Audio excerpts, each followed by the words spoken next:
ইনডোরে syngonium আমরা মাটিতে রাখতে পারি অথবা শুধু পানিতে রাখতে পারি, দুভাবেই সে খুব ভালো সারভাইভ করে। আবার মাটি পানি ছাড়াও আরেকভাবে রাখা যায়, যেটাকে বলা হয় সয়েললেস মিডিয়া। সয়েললেস মিডিয়াতেও সে খুব ভালো পারফর্ম করে। মিডিয়া হচ্ছে যেটা দিয়ে আমরা গাছটা লাগাই। সয়েললেস মিডিয়াতে কোনো মাটি ব্যবহার করা হয় না, যে কারণে আধুনিক গার্ডেনিংয়ে এটা খুব জনপ্রিয়।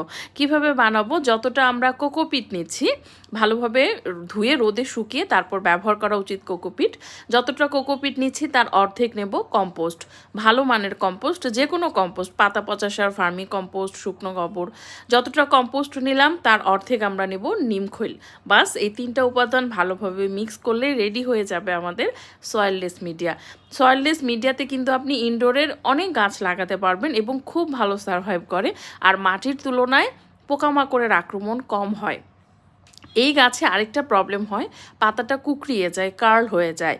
এখন এটা কিভাবে দূর করব? মাঝে মাঝে যদি আপনি ধরেন 1.5 থেকে 2 মাস পর পর ইপসম সল্ট মেশানো পানি পুরো গাছে স্প্রে করে দেন, দেখবেন এই সমস্যাটা আর হচ্ছে না। 1 লিটার পানির মধ্যে 1 চামচ ইপসম সল্ট মিশিয়ে মাঝে মাঝে পুরো গাছে স্প্রে করে দেন। আর মাঝে মধ্যে যদি টবের মাটিতে 1 মুঠ কম্পোস্ট মিশিয়ে দেন, তাহলে এই গাছটার জন্য যথেষ্ট। দেখবেন অনেক দিন ভালো থাকছে ইনডোরেও।